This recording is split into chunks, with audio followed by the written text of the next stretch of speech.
Le quotidien du pharmacien. Les pharmaciens ont fait 2 demandes au ministère de la Santé. La première, l'autorisation de vendre des masques alternatifs au grand public. La seconde, de participer à la réalisation des tests sérologiques. Quelle est la réponse du ministère?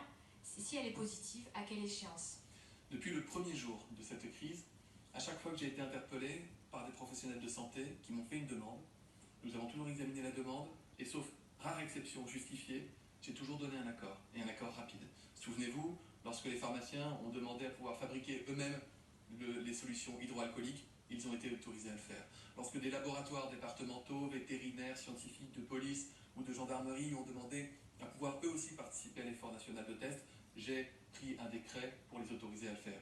Toute demande est examinée. La question des tests sérologiques, elle relève surtout de notre capacité à disposer de ces tests. Non pas parce que la France ne serait pas capable de les avoir, mais elle dépend de la recherche et de l'innovation qui est en train d'aboutir.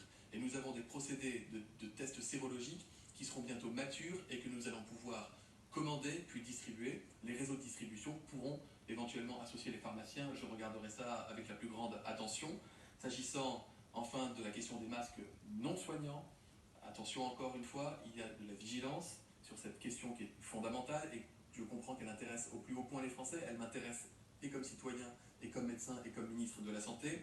Je rappelle que les masques médicaux, chirurgicaux, FFP2 sont réservés à un public, et notamment les soignants et les personnes fragiles, que le Premier ministre a annoncé qu'il y avait des masques qui sont des masques non soignants destinés aux Français de ce qu'on appelle la deuxième ligne. Ce sont des personnes qui sont au contact avec du public et qui ont besoin d'avoir une protection particulière, et que par ailleurs, la réflexion sur le port du masque en population générale, cette fameuse question qui soulève beaucoup d'autres questions à l'étranger, nous sommes en train de la regarder comme nous le faisons depuis le début, avec humilité face à un risque inconnu, qui est cette épidémie virale, avec humilité face à l'évolution des données qui nous reviennent tant au niveau national que depuis l'étranger.